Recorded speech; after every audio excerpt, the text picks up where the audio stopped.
अब merchant circle diagram के बाद जो डायग्राम जो कि आपको समझ में आ गया, अब उसके बाद हमको कुछ एक सिस्टमेटिक तरीके से इसकी कंस्ट्रक्शंस करना है और उसके बाद में इसके कुछ डेरिवेशंस के फॉर्म में कुछ वैल्यू फाइंड करना है। अब वो वैल्यू px के फॉर्म में भी हो सकती है और वो वैल्यू pz के फॉर्म में भी हो सकती है। अब स्टूडेंट्स, जब भी आपको कोई भी वैल्यू कैलकुलेट करना पड़ेगी, चाहे वो शेयर फोर्स की वैल्यू हो, चाहे नॉर्मल शेयर फोर्स की वैल्यू हो, फ्रिक्शन फोर्स की वैल्यू हो या नॉर्मल फ्रिक्शन फोर्स की वैल्यू हो, तो उस दौरान आपको एक चीज मैं आपको क्लियर बोलना चाहूंगा कि वहां पर pz और pxy की वैल्यू हमेशा क्वेश्चंस में गिवन रहेगी। आप जब भी न्यूमेरिकल सॉल्व करोगे तो उस समय pz और pxy की वैल्यू तो आपको रहेगी, ठीक है। बट अब हम सिस्टमेटिक डायग्राम इसका ड्रॉ करते हैं।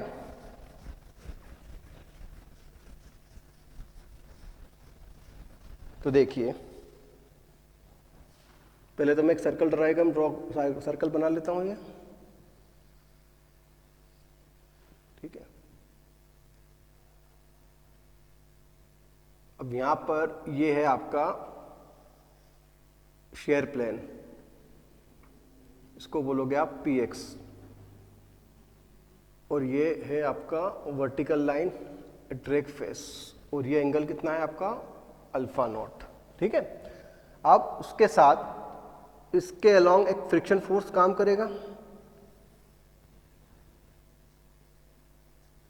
किसके अपोजिट में, वो क्या है F,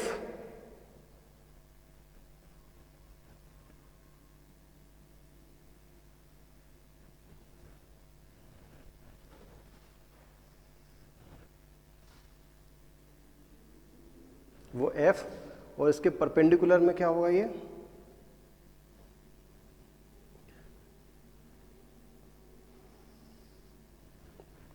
ठीक है। तो ये कितना था आपका shear force along shear plane, और इसके परपेंडिकुलर एक नॉर्मल फोर्स जो कि क्या था आपका Pn, राइट। और अब कौन सा फोर्स बचा है, ओके, अब एक फोर्स बचा आपका, ये आपका कटिंग फोर्स pz, और एक फोर्स है आपका थ्रस्ट फोर्स, क्लियर। अब इन सभी का रिजल्टेंट क्या है, वो रिजल्टेंट कॉमन होगा, वो रिजल्टेंट होगा आपका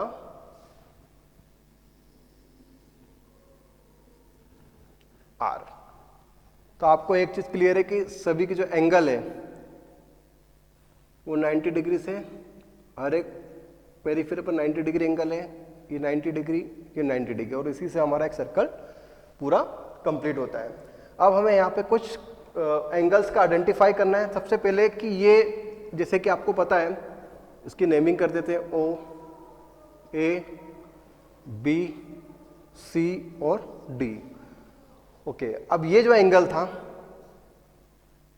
जो कि शेयर प्लेन और कटिंग वेलोसिटी कटिंग फोर्स के बीच में जो एंगल था वो था आपका बीटा नॉट, ठीक है। इसको मैं कुछ भी नाम दे देता हूं, इसको मैं J बोल देता हूं, क्लियर। और अब चूंकि ये F और ये आपका N फ्रिक्शन फोर्स और नॉर्मल फोर्स, सो जो हम फ्रिक्शन में पढ़ते आ रहे हैं, tan beta equal to F upon N, यहाँ पर F क्या है फोर्स ऑफ फ्रिक्शन और N क्या है normal to the friction of force. तो ये एंगल मैंने माना कि ये एंगल कितना है ओनली बीटा, और बीटा नॉट क्या है आपका शेयर एंगल, ओके।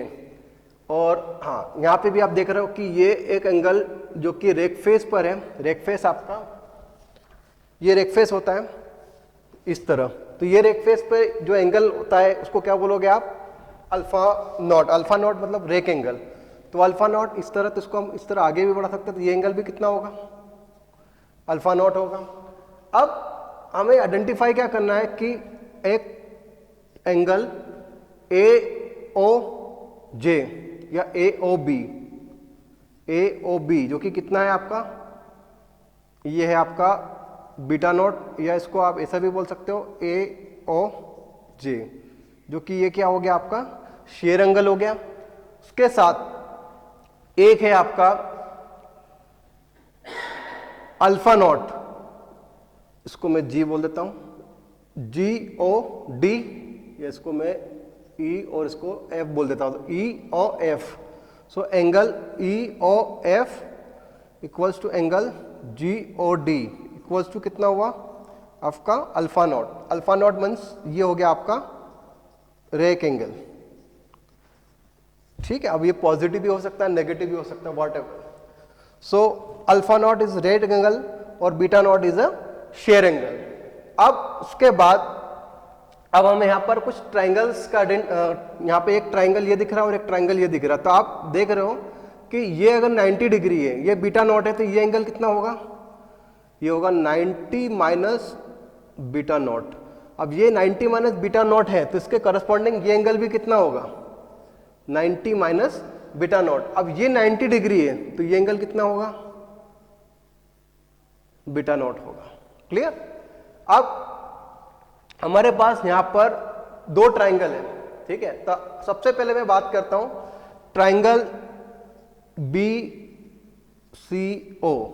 अगर मैं ट्राइंगल BCO की बात करता हूं तो इस ट्राइंगल BCO, ठीक है, अब BCO में मुझे ये फाइंड करना है ये एंगल, तो BCO वाला एंगल फाइंड करना है तो क्या हो जाएगा मेरा, ये हो जाएगा angle BOD, angle BOD minus BOD minus COD, तो माइनस एंगल COD। अब देखो BOD, अब ये जो एंगल है, अब यहां से आप देख रहे हो कि ये जो एंगल है, यहाँ पहले ये एंगल यहां से यहां तक कितना है अल्फा नॉट, तो ये एंगल कितना हो जाएगा, ये पूरा एंगल कितना हो जाएगा, ये हो जाएगा आपका, क्योंकि अगर 90 डिग्री की बात करते हैं तो ये एंगल कितना है अल्फा नॉट, तो ये एंगल कितना होगा 90 माइनस अल्फा नॉट होगा। क्यों, क्योंकि ये यहां से यहां तक कितना है रेक एंगल अल्फा 0,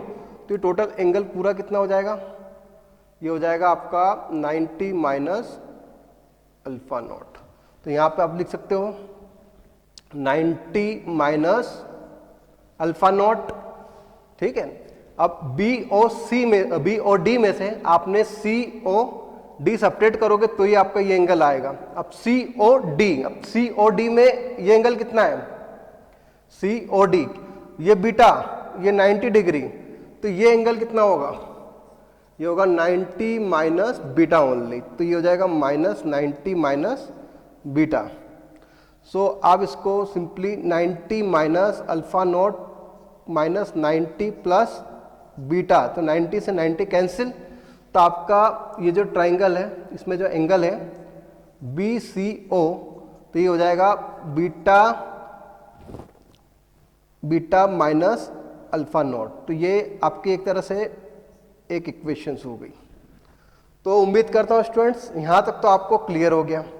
अब ये तो था ट्राइंगल BCO जहाँ पे हमने एंगल का आइडेंटिफाई किया था, ठीक है। तो ये एंगल आपको मिल गया, तो ये एंगल कितना मिल गया आपका, ये हो गया बीटा माइनस अल्फा नॉट, तो ये एंगल आपका आ गया। अब एक ट्राइंगल और दिख रहा है हमें, वो ट्राइंगल क्या है ACO। अब इस ट्राइंगल ACO में आपके पास ये कितना है 90 डिग्री। अब ये एंगल फाइंड करना है मुझे, तो ये एंगल कैसे मिलेगा कि अगर ACO की बात करता हूं, ट्राइंगल ACO, अब ट्राइंगल ACO में मुझे एंगल ACO देखना है, तो ACO कितना होगा, ये हो जाएगा, क्योंकि देखो ये एंगल मुझे मिल चुका है, ये कितना है बीटा नॉट, और ये एंगल अभी मैंने निकाला कितना बीटा माइनस अल्फा नॉट, तो ये एडिशन हो जाएगा 90 माइनस, ये हो जाएगा मेरा beta minus alpha not, beta 90 minus beta naught plus beta minus alpha not, इस तरह हो जाएगा। तो ये हो गई आपकी सेकंड इक्वेशंस। क्लियर। अब उसके बाद में हमें यहाँ पे कुछ और ट्रिग्नोमेट्री का यूज करना पड़ेगा। ट्रिग्नोमेट्री का यूज कैसा करना पड़ेगा, अब हमारे पास दो ट्राइंगल है। पहला ट्राइंगल कौन सा है हमारे पास, पहला ट्राइंगल है BCO। वापस हम इसी ट्राइंगल को लेते हैं, तो BCO में आप क्या देख रहे हो, BCO में ये जो है आपका PZ और एक है आपका पी एक्स वाई, तो पी जेड और पी एक्स वाई। तो अब चूंकि ये एंगल है, ये एंगल कितना है, बीटा माइनस अल्फा नॉट। तो हम अब बात करते हैं ट्राइंगल बी सी ओ। तो बी सी ओ में ये हो जाएगा cos beta minus alpha naught, तो वो इक्वल हो जाएगा, चूंकि ये एंगल के सामने 90 डिग्री, मतलब बेस अपॉन हाइपोटेनस। तो बेस कितना होगा, ओबी। तो आपका बेस कितना हो गया, ओबी अपॉन हाइपोटेनस कितना हो जाएगा, ये हो जाएगा आपका ओसी। तो ये हो जाएगा आपका ओबी मतलब cos beta minus alpha naught equals to OB हो जाएगा आपका पीजेड और ओसी हो जाएगा आपका कैपिटल आर। ये हो जाएगा इक्वेशन थर्ड। ठीक है, अभी जो इक्वेशन 1 और इक्वेशन 2, इक्वेशन 1 मींस आप इक्वेशन 1 की अगर बात करें तो इक्वेशन 1 मींस जो एंगल बीसीओ जो कितना निकाला था हमने, बीटा माइनस अल्फा नॉट, इसका यूज कर लिया किसके टर्म्स में, कॉस के टर्म्स में। ठीक है, तो ये ट्रायंगल आपका बी ओ सी कंप्लीट हो गया। अब हम बात करते हैं दूसरे ट्रायंगल ए ओ सी की बात करते हैं। तो triangle A O C, triangle A ओ सी की बात करते हैं। तो इस ट्रायंगल ए ओ सी में अगर मैं ये एंगल की बात करता हूं, ये एंगल कितना निकाला था मैंने, ये एंगल निकाला था मैंने 90 माइनस ब्रैकेट में beta naught plus beta minus alpha naught, ये एंगल था। तो अब अगर मैं इस ट्रायंगल की बात करता हूं तो ये आपका परपेंडिकुलर और ये आपका हाइपोटेनियस, क्योंकि साइन के फॉर्म में ये क्या होगा, परपेंडिकुलर, और ये क्या होगा आपका हाइपोटेनियस। ठीक है, तो परपेंडिकुलर मींस साइन, अगर मैं बात करूं तो ये हो जाएगा आपका ए ओ अपॉन ओ सी, और किसके इक्विवेलेंट है, sine 90 minus beta naught plus beta minus alpha naught. Clear, so ये हो जाएगा आपका ए ओ कितना हो गया आपका, ए ओ हो गया आपका ये equivalent to P S shear force, और अपन ओ सी कितना हो जाएगा, ये आपका आर के इक्विवेलेंट, और sine 90 minus beta naught plus beta minus alpha naught, that means ये थीटा, तो 90 minus theta means cos beta naught plus beta minus alpha naught. ये equation fourth, right. So equation fourth and equation third, so we will solve equation third and equation fourth. So equation 4 divided by equation third, so we will get a new formula. So I'm just use this diagram. Equation 4 divided by equation third, तो ये हो जाएगा P S, sorry P S, okay, इसको इस तरह लिख देंगे, P S upon P Z equals to cos beta naught plus beta minus alpha naught upon cos beta minus alpha naught. Clear, so P S जो कि shear force कितना हो जाएगा, P Z multiply cos beta naught plus beta minus alpha naught upon cos beta minus alpha naught. तो इतना ये relation आपका यहां तक कंप्लीट है।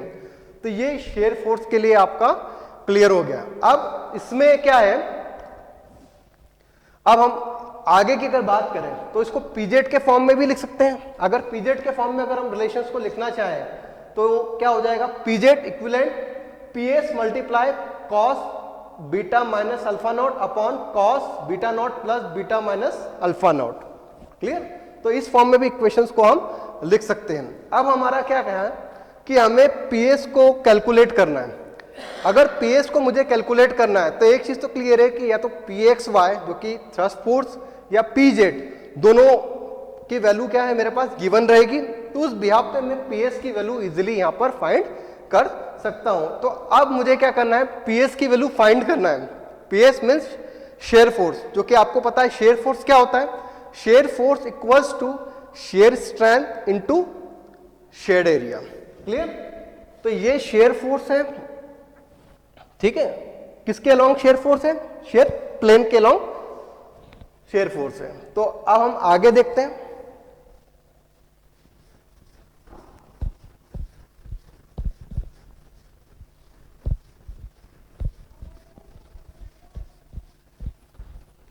अगर मैं बात करूं शेयर फोर्स, तो शेयर फोर्स इक्वल टू कितना हो गया, शेयर स्ट्रेंथ और मल्टीप्लाई शेड एरिया। तो शेयर फोर्स जो कि क्या है आपका पीएस, तो ये हो जाएगा टाउ एस मल्टीप्लाई एस। अब इसको भी हम एक सिंपल डायग्राम से यहां पर क्लियर कर सकते हैं कि जैसे कि अभी मैंने आपको बताया था कि ये है आपका वर्क मटेरियल,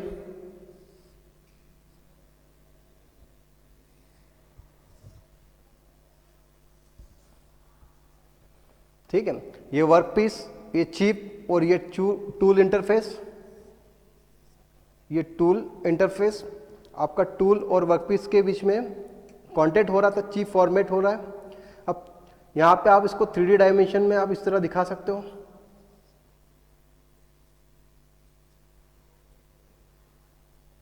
ठीक है।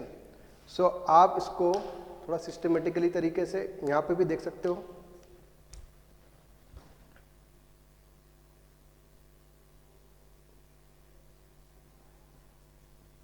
जैसे कि आपको ये पता है कि इसको बोलते हैं हम A1, हर बुक में अलग अलग दे रखा है, किसी बुक में T1 भी दे रखा है। A1 बोलते हैं अनकट चिप थिकनेस, और जब चिप फॉर्म होगा तो उसकी थिकनेस अगर मान लो इसको अगर हम बोलते हैं A2, तो इसको बोलते हैं chip thickness. A1 uncut chip thickness और A2 क्या हो गया आपका चिप थिकनेस। क्लियर? और ये जो आपका होगा इसको बोलोगे आप बिट ऑफ चिप। क्लियर? सो अब यहां पे आप क्या देखते हैं कि ये जो नेमिंग है, इसको अगर मैं O और इसको A बोलता हूं और इसको थोड़ी देर के लिए बोल देता हूं कि ये हो गया आपका B, और मैं ये मानता हूं कि इनके बीच में जो एंगल है वो एंगल कितना है, वो एंगल है बीटा नॉट, जो कि क्या है आपका शेयर एंगल, जो कि हमने यहां पे भी देखा था। तो ये कितना हो जाएगा इस तरह बीटा नॉट, तो ओ ए बी। क्लियर? तो ये तो है आपका A2 और ये है आपका A1। तो साइन बीटा का फॉर्मूला लगा लो, साइन बीटा नॉट, तो साइन बीटा नॉट कितना होगा AB अपॉन OA, मतलब AB कितना हुआ आपका, AB हुआ आपका A1 और OA कितना हुआ आपका A2। तो A1 means uncut chip thickness और A2 क्या हुआ चिप थिकनेस। क्लियर? सो आप A2 को इस तरह लिख सकते हो A1 upon sine beta not, ये हो गया इस तरह। अब हम बात करते हैं शेड एरिया।